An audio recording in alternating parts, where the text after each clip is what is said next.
The revolution began at exactly 0347 hours.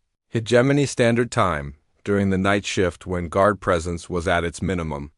But what the hegemony forces experienced wasn't a conventional prison break. It was a masterclass in coordinated warfare conducted by beings they had foolishly underestimated. Supreme Guard Vaultek was reviewing security reports in his command center when the first anomaly appeared on his screens.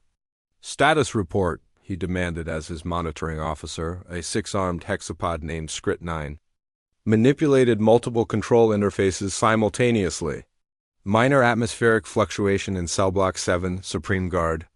Appears to be a malfunction in the air recycling system." Vaultek frowned. Cell Block 7 housed the human leadership. "Deploy maintenance drones for immediate repair." "Drones are not responding, Supreme Guard." Switching to manual repair protocols. As Skrit-9 worked to diagnose the problem, similar malfunctions began appearing across the facility. Atmospheric systems cycling irregularly, power fluctuations in non-critical areas, communication delays between guard stations. Each individual problem was minor, the kind of technical glitches that occurred regularly in any large facility. But taken together, they represented something that Supreme Guard Vaultek's experience couldn't quite identify. In Cell Block 7. Sarah Cheon smiled as she watched the energy barrier of her cell flicker and fade. Dr. Webb's engineering team had done their work perfectly. The facility systems weren't malfunctioning, they were being systematically reprogrammed by beings who understood technology the hegemony designers never could have imagined. Phase 1 complete, she whispered into the communication device that Dr. Vasquez had biochemically grown from common prison food supplies. The device resembled organic tissue but functioned as a quantum transmitter, invisible to hegemony detection systems that scanned for artificial technology across the facility. Similar confirmations echoed through an improvised network that connected 47 different species in perfect coordination. Zephyrian telepaths served as organic relays, their thoughts carrying messages faster than any electronic system. The Vorthan scientists manipulated electromagnetic fields to mask energy signatures. The Klaxon engineers used their natural vibration sensitivity to monitor guard movements through the facility's structure, but it was the humans who served as the coordination center. The strategic minds that turned diverse alien capabilities into a unified weapon. In the facility's power generation sector, Commander Zekthor led a team of warrior-caste prisoners in what appeared to be routine maintenance work. The guards assigned to monitor them had no idea that these prisoners were systematically identifying every structural weakness in the facility's defensive systems. Zekthor's people had spent decades fighting hegemony technology. They knew exactly how to cripple it. "Human Sarah," Zekthor's voice carried through the organic communication network. "Warrior teams are in position. The facility's automated defenses can be disabled on your command." "Acknowledged, Commander." "Hold position until Phase 2 initiates." Sarah moved through corridors that should have been secured, past energy barriers that had been secretly reprogrammed to recognize her biosignature as authorized personnel. The hegemony's own security systems were now working for the prisoners, and the guards had no idea they're impregnable. Prison had become a trap with themselves as the prey. She reached the central computer core where Dr. Webb and his multi-species engineering team had been working for weeks. The massive quantum processing arrays that controlled every aspect of Zarian 7's operation hummed with alien harmonics as beings from 12 different species worked in perfect harmony to reprogram the facility's core functions. "Status report, Doctor?" Webb looked up from a control interface designed for hegemony physiology but operated by a combination of Klaxon vibration manipulation and human engineering intuition. "We have complete access to all facility systems, Captain. Guard rotation schedules, surveillance networks, defensive systems, communication arrays, even the automated kitchen." His grin was savage. The hegemony built this place to keep prisoners in. They never considered what would happen if the prisoners decided to keep the guards in instead. "Excellent," Initiate Phase 2. What happened next was something that would be studied in military academies across the galaxy for generations to come. Zarian 7 transformed from a prison into a fortress in exactly 17 minutes and 34 seconds. Every energy barrier in the facility reversed polarity, trapping guards in areas that had been designed to contain prisoners. Surveillance systems that had monitored inmates for decades suddenly focused their attention on hegemony personnel, tracking their movements with predatory precision. Automated defense turrets rotated toward new targets, not the prisoners they had been built to suppress, but the guards who had operated them with such confidence. Supreme Guard Voltec realized what was happening when his command center's doors sealed and refused to open. "Emergency protocols," he shouted to his staff. "Activate external communication. Alert the orbital fleet." Skrit 9's 6 arms moved frantically across control surfaces that no longer responded to his commands. "Supreme Guard, all systems have been compromised. External communications are blocked. Emergency protocols are not responding. I cannot override the lockdown." Impossible. These systems were designed by the finest hegemony engineers. No prisoner could possibly understand the technology well enough to. Supreme Guard interrupted a new voice from the facility's communication system. The voice was calm, professional, and unmistakably human. "This is Captain Sarah Chung. I think we need to talk." Sarah's image appeared on every screen in the command center, transmitted from the computer core that her people now controlled absolutely. Behind her, Supreme Guard Voltec could see representatives from dozens of different species working together with the kind of coordination that should have been impossible. "You have no authority here." "Prisoner," Voltec snarled. "This facility is under hegemony control." "Was under hegemony control?" Sarah corrected gently. "As of 18 minutes ago, Zarian 7 is under new management. Your guards are secure in containment areas. Your weapon systems are offline. Your communication with external forces has been severed. And you, Supreme Guard Voltec, are now my prisoner. The orbital fleet will respond when we fail to report. You have gained nothing except temporary chaos." Sarah's smile was patient, the expression of someone explaining something obvious to a slow student. "Supreme Guard, you still don't understand what's happening here. We didn't break out of your prison. We took it over." "There's a significant difference." Voltec's confusion was evident. What possible advantage could you gain from controlling a single facility? You remain trapped on a hostile world with no means of escape. "Who said anything about escaping?" Sarah gestured to the diverse group of beings working behind her. "Supreme Guard, you've just given us the most valuable thing in the galaxy, a base of operations staffed by the finest military minds.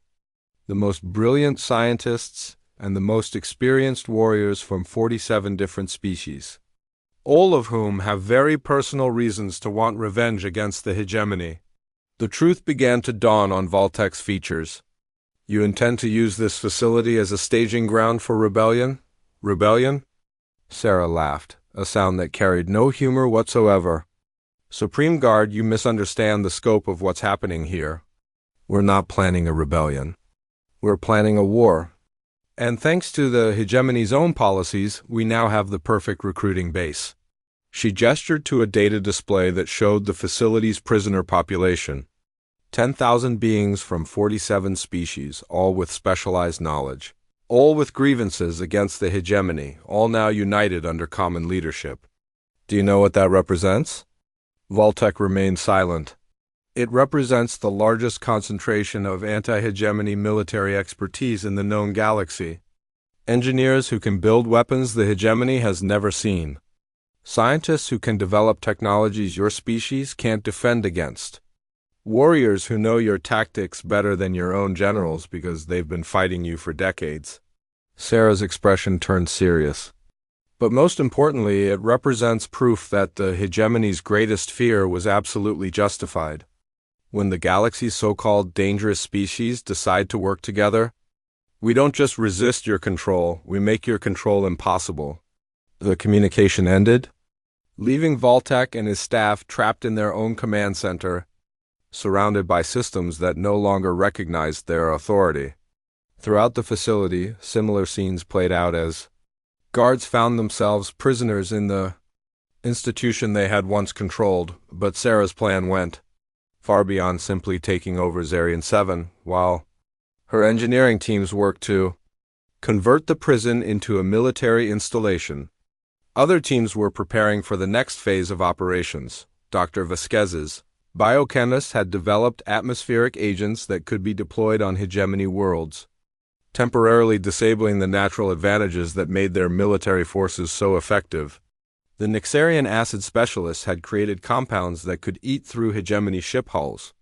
The Zephyrian telepaths were establishing communication networks that could coordinate resistance movements across multiple star systems within hours of the takeover. Zarian 7 began broadcasting on frequencies that 3 weeks into their imprisonment, the humans had accomplished something the hegemony thought impossible. They had made Zarian 7 dangerous. Sarah stood in the communal eating area, observing the delicate social ecosystem that had developed. The prison held representatives from 47 different species, each group maintaining careful distance from the others.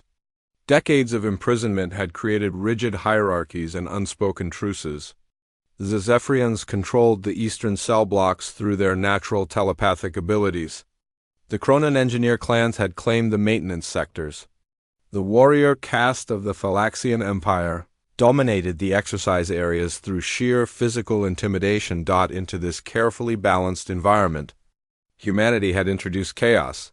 The trick, Dr. Webb was explaining to a fascinated audience of multi-species engineers, is understanding that the energy barriers aren't actually solid. They're quantum fields that respond to specific molecular signatures. He sketched diagrams in the dust on their table, his hands moving with the enthusiasm of a teacher who had found eager students. Now, your people, he pointed to an insectoid klaxon engineer, your biology produces natural piezoelectric fields. And you, he gestured to a crystalline Vorthan scientist, your species can manipulate electromagnetic frequencies through thought alone. The two aliens exchanged glances, their universal translators converting their excitement into audible sounds. You believe we could disrupt the containment systems? The klaxon buzzed. Disrupt? No, Dr. Webb's grin was decidedly human. I believe we could reprogram them entirely. Across the eating area, Dr. Vasquez was engaged in her own form of scientific diplomacy. She had spent 3 weeks cataloging the biological capabilities of every species in the facility, and the results were staggering.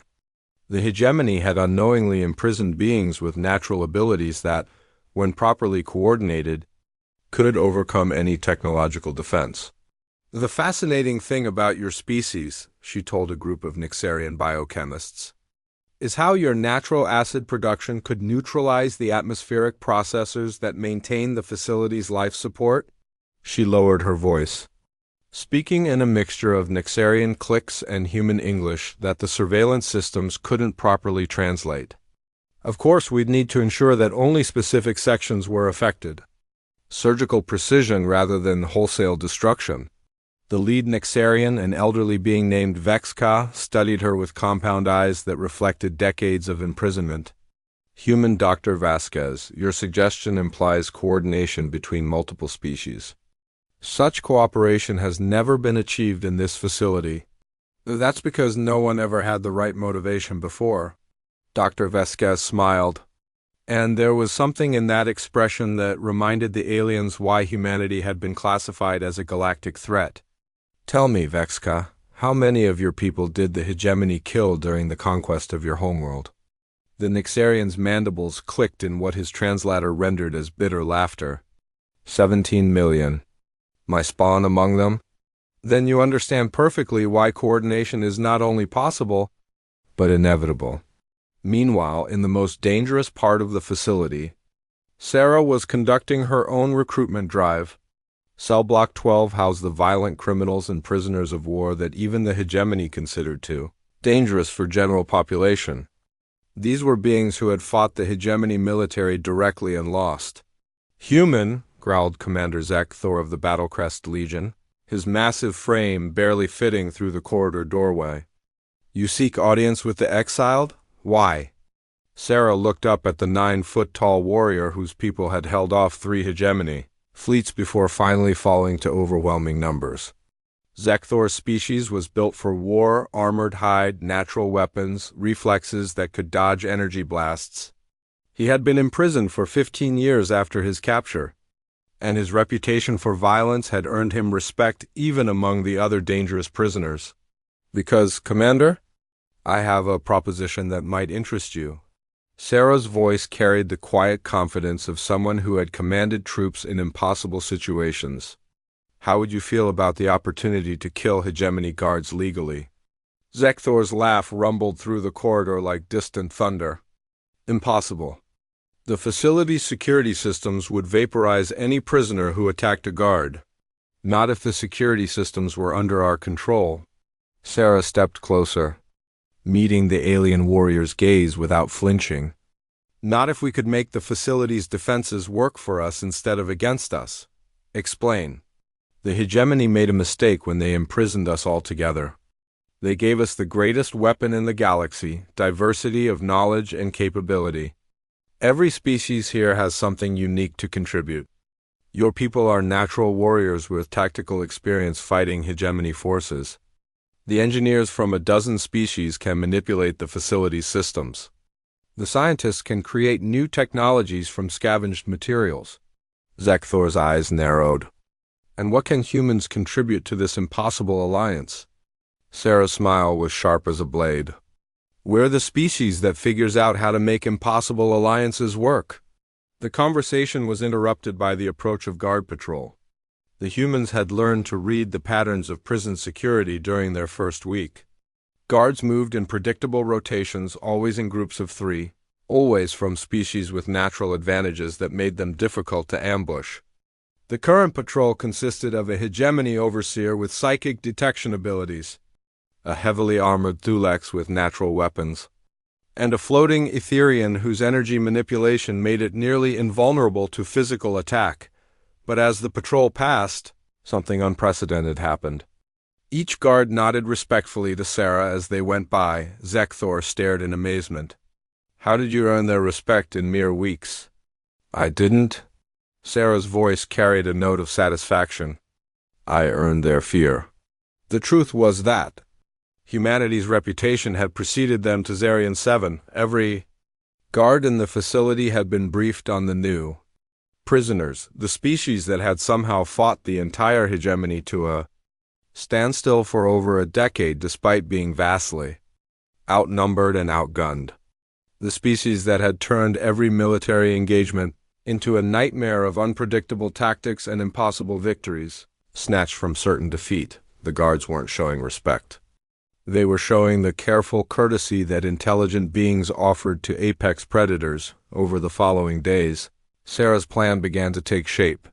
The humans had identified 3 key objectives: gain control of the facility's systems, neutralize the guard force without triggering external intervention, and establish communications with human forces outside the prison.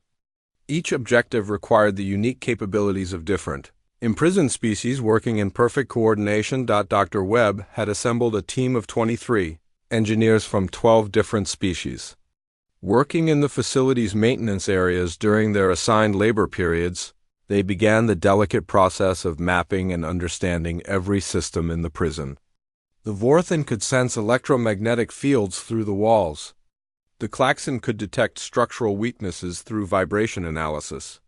The humans could synthesize this information and identify vulnerable points that could be exploited. Dr. Vasquez had formed an even more unlikely alliance.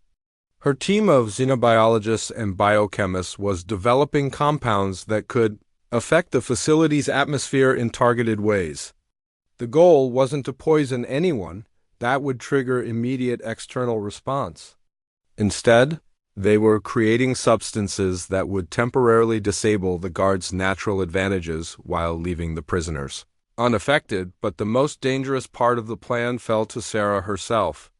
She was systematically recruiting the facility's most violent and capable prisoners. beings who had been kept separate specifically because they were too dangerous to organize. The challenge was convincing natural enemies to work together for a common purpose. The hegemony expects us to fight each other, she explained during a clandestine meeting in the facility's lower levels. 23 beings from 15 different species sat in a circle, many of whom had been at war with each other before their capture. They've designed this entire facility around the assumption that we'll be too busy competing to cooperate. Commander Zekthor spoke for the warrior contingent. My people have no quarrel with humans. But the Zephyrians, he gestured to a group of telepathic beings across the circle. Their mind probes were used against my soldiers during the siege of Battlecrest Prime. The lead Zephyrian, a being calling itself Thoughts Intercal, responded with mental projections that the universal translators rendered as harmonic tones. The Battlecrest warriors slaughtered Zephyrian civilians during the retreat from Sigma Centauri. And both your species, interjected an Ixarian prisoner, participated in the bombardment of our colony worlds. Sarah held up a hand for silence. Every species in this room has blood on their hands. Every species here has lost people to every other species. That's exactly why the hegemony thought imprisoning us together would keep us manageable. She stood, her human height making her one of the smallest beings in the gathering, but her presence commanded attention nonetheless. But here's what the hegemony didn't understand about warfare. The enemy of my enemy isn't just my friend. The enemy of my enemy is my weapon. The assembled prisoners exchanged glances, some hostile. The transport ship Meridian's Edge shuddered violently as alien tractor beams locked onto its hull. Captain Sarah Chun gripped her command chair, watching the tactical display show 3 massive hegemony dreadnoughts surrounding her vessel. Her crew of 200 civilians and 30 military personnel had been returning from the failed peace negotiations on Kepler 442b when the ambush occurred. Captain? They're demanding our immediate surrender, reported Lieutenant Martinez from the communications station. The lead ship identifies itself as the Void Render, commanded by War Prime Thexus. Sarah studied the alien vessels through the viewscreen. Each dreadnought was easily 10 times the size of her modest transport, their dark hulls bristling with weapons that could vaporize her ship in seconds. The hegemony had been humanity's greatest threat for the past decade. A coalition of 12 alien species united in their belief that humans were too dangerous to exist freely in the galaxy. Open a channel, Sarah commanded. The main screen flickered, revealing the imposing figure of War Prime Thexus. The hegemony leader stood 8 feet tall, his forearms crossed behind his back in a gesture of absolute authority. His reptilian features were enhanced by cybernetic implants that glowed with a cold blue light, and his voice carried the mechanical undertone of a universal translator. Human vessel, you are now prisoners of the hegemony. Your species has been declared a galactic threat. You will be transported to Detention World Zarian 7, where you will remain for the rest of your natural lives. Resistance is futile. Sarah stood slowly, her expression calm despite the dire circumstances. War Prime Thexus, I am Captain Sarah Chun. Before we discuss terms, I have a question. Thexus tilted his head, clearly surprised by her composure. You dare negotiate when you have no leverage? Amusing. Speak quickly. You've studied human history, correct? Our wars, our conflicts, our methods? Of course. Your species' violent tendencies are well documented. It is precisely why you must be contained. Sarah smiled, and something about that expression made several of Thexus's bridge officers shift uncomfortably.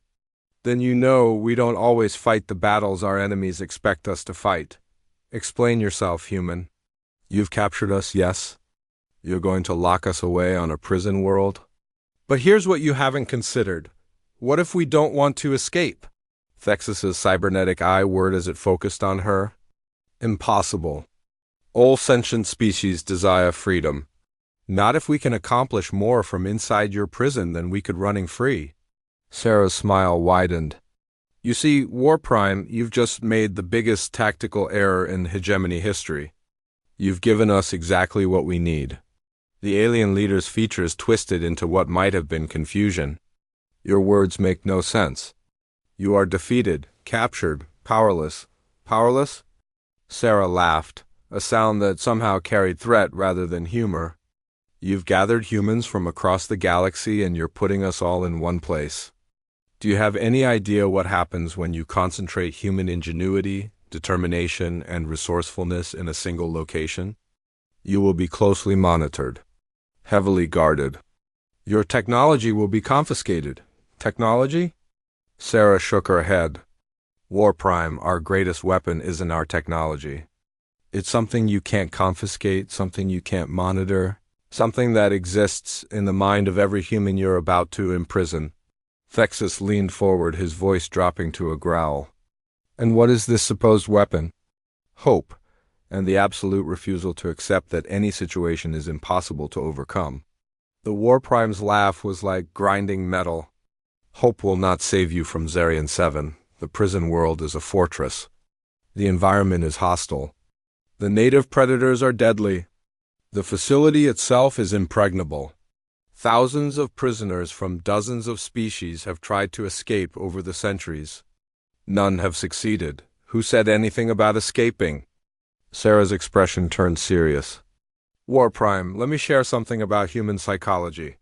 When you corner a human, when you take away all their options, when you tell them something is impossible, that's not when we give up. That's when we become truly dangerous. Your threats are meaningless. Not threats, promise. You're about to learn why every species that has ever underestimated humanity has regretted it. The transmission ended abruptly as Thexus cut the connection. Within minutes, boarding parties of heavily armed hegemony soldiers materialized on the Meridian's edge. To their surprise, they met no resistance. The humans submitted peacefully to capture, their belongings confiscated. Their bodies searched for contraband. As Sarah was led away in energy shackles, she caught the eye of her chief engineer, Dr. Marcus Webb. The man who had designed revolutionary faster-than-light engines gave her an almost imperceptible nod. Behind him, she saw Dr. Elena Vasquez, the xenobiologist who had survived first contact with 6 different hostile alien species. The woman's eyes held the same quiet determination. Throughout the ship, 230 humans were being processed for transport to what the hegemony considered an inescapable prison. But as Sarah looked around at her people, scientists, engineers, soldiers, teachers, artists, farmers, she didn't see prisoners. She saw the most dangerous thing the galaxy had ever encountered. Humans with nothing left to lose and a common purpose. The transport to Zarian 7 took 3 standard days. During that time, the humans were kept in separate holding cells, their communications monitored, their movements restricted. The hegemony guards spoke freely around them, confident that the universal translators worked only one way during prisoner transport. They were wrong. Dr. Vasquez had been studying alien languages for 15 years. She caught every word, cataloging guard schedules, security protocols, prison layout, and most importantly, information about other prisoners. According to the guards' conversations, Zarian 7 currently held over 10,000 beings from 47 different species. Most had been imprisoned for crimes against the hegemony. Some were political prisoners. Others were prisoners of war from conflicts spanning decades. But here was the crucial detail that made Sarah's plan possible. Many of these prisoners were engineers, scientists, and military personnel from species that had been conquered by the hegemony. Brilliant minds from across the galaxy, all concentrated in one location. All with reasons to hate their captors. When the transport finally arrived at Zarian 7, Sarah got her first look at humanity's new home. The prison world was a nightmare of purple skies and toxic atmosphere, orbiting a dying red star that cast everything in a hellish glow. The surface was dominated by massive volcanic formations and acidic oceans. The prison facility itself was a sprawling complex of interconnected domes and towers, protected by energy shields and defended by automated weapon systems. As the humans were processed into the facility, Sarah memorized every detail. Guard positions, surveillance equipment, structural weak points, power distribution systems. Her military training kicked in automatically. But this wasn't reconnaissance for an escape. This was reconnaissance for war. The hegemony had just concentrated some of humanity's brightest minds in a facility with thousands of other brilliant beings who had every reason to want revenge. They had created the perfect conditions for the kind of collaboration that had allowed humans to survive ice ages, build civilizations, and reach for the stars. The intake process was thorough but routine. The guards, a mix of different hegemony species, processed prisoners with the bored efficiency of beings who had done this thousands of times before. They scanned for weapons, technology, and biological threats.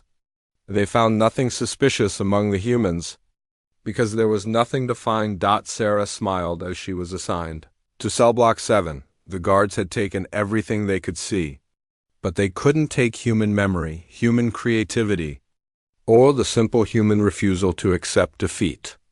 They certainly couldn't take the knowledge that Dr. Webb carried in his head about quantum mechanics, or Dr. Vasquez's understanding of alien biochemistry, or the military tactics that Sarah herself had learned through decades of conflict. As her cell door sealed behind her with a resonant clang, Sarah Chun looked out through the energy barrier at her new home.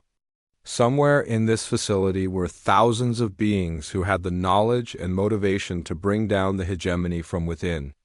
All they needed was someone to organize them, someone to give them hope, someone to show them that even the most impossible situation could be overcome. They needed humans. War Prime Fexus, she whispered to the empty cell, you have no idea what you've just done. But you're going to learn. And when this is over, every species in the galaxy will know that there's no cage strong enough to hold humanity. When we decide we're done being caged, outside our cell. The automated systems of Zarian 7 hummed with electronic efficiency.